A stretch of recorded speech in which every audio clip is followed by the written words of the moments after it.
হ্যাঁ, সম্মানিত গাইজ, বসন্ত বাংলা টিভি এবং দৈনিক বাংলাদেশ সমাচার পত্রিকার পক্ষ থেকে আমি জসিমউদ্দিন চৌধুরী এই মুহূর্তে অবস্থান করছি গাজীপুর সামন্তপুর এতিমখানার সম্মুখে। আপনারা জেনে থাকবেন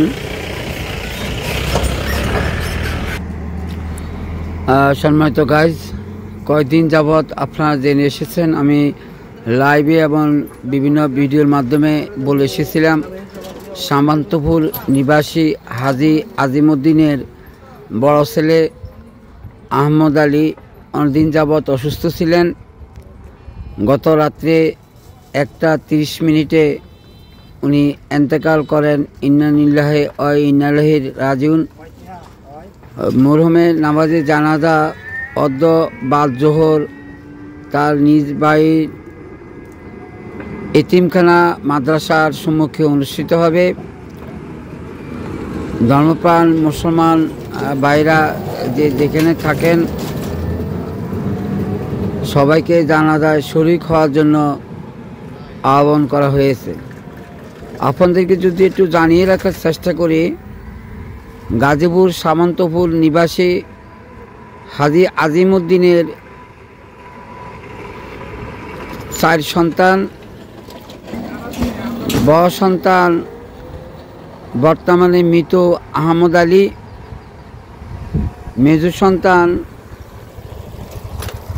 মোহাম্মদ দেলোয়ার হোসেন, তৃতীয় সন্তান আতাউর রহমান এবং চতুর্থ সন্তান হাবিবুর রহমান।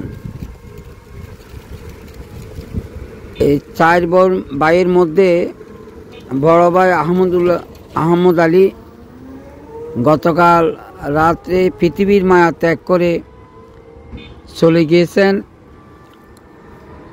আজকে ওনার বাদ জোহর নামাজে জানাজা অনুষ্ঠিত হবে। আপনারা দেখতে পাচ্ছেন জানাজা শরীক হওয়ার জন্য আত্মীয় স্বজন এবং হিতাকাঙ্ক্ষী লোকজন তার বাড়িতে জমায়েত হচ্ছেন। এই পৃথিবীর মায়া ত্যাগ করে যিনি চলে গিয়েছেন, আপনারা আমার ডান পাশে দেখতে পাচ্ছেন ওনার যেখানে ওনাকে সমাধি দেওয়া হবে সেই জায়গাটা চেয়ার বিছিয়ে কয়েকজন বসা আছেন, আলাপ করছেন। ও পাশেই ওনাকে চিরনিদ্রায় শায়িত করা হবে। মহান রাব্বুল আলামিনের নিকট ফরিয়াদ করব, মহান রাব্বুল আলামিন ওনার কুদরতি নিশান দিয়ে যেন আমাদের প্রাণপ্রিয় শ্রদ্ধাভাজন বাবাই আহমেদ আলী ভাইকে জান্নাত দান করেন। সম্মানিত গাইজ, অত্র এলাকায় এসে এমন কোনো লোক খুঁজে পাইনি যিনি এই মৃত ব্যক্তি যার কয়েক ঘন্টা পরে জানাজা হবে, সেই জানাজার পুরো মুহূর্তে যখন আলোচনা করতে গেলাম, আলোচনায় বেশি এসেছিল। উনি খুব ভালো মনের একজন মানুষ ছিলেন, ভালো জ্ঞানী একজন মানুষ ছিলেন, ইসলামী তরিকায় একজন মানুষ ছিলেন। কখনো কারোর সাথে জানা সত্ত্বে তেমন কোনো কারোর সাথে খারাপ আচরণ করেননি,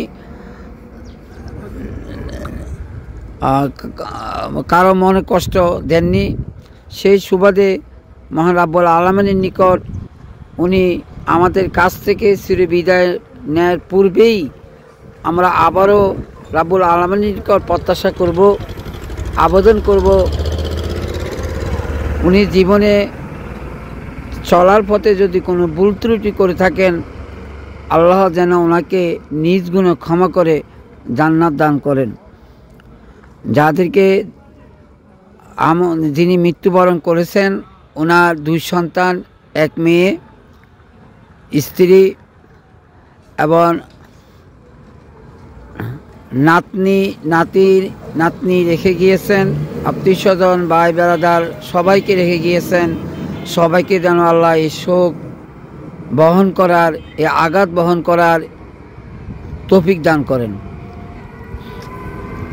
আল্লাহ পাক ইচ্ছা করলে যে কোনো মানুষকেই ক্ষমা করে দিতে পারেন, সেই সুবাদে মহান রাব্বুল আলামিনের নিকট আবার পরিহার করব, মহান রাব্বুল আলামিন যেন আহমদ আলী ভাইকে ক্ষমা করে দেন, ওনার জীবনের সম্পূর্ণ গুণাগুলি মাফ করে দেন। আপনারা জেনে থাকবেন বাদ জোহর ওনার জানাজা অনুষ্ঠিত হবে। সেই জানাজায় আবার লাইভের মাধ্যমে এসে আপনাদেরকে একটু দেখানোর চেষ্টা করব। সে পর্যন্ত আপনারা ভালো থাকবেন, সুস্থ থাকবেন। বসন্ত বাংলা টিভি এবং দৈনিক বাংলাদেশ সমাচার পত্রিকার পক্ষ থেকে আমি জসিমউদ্দিন চৌধুরী, সামন্তপুর এতিমখানা সম্মুখ থেকে।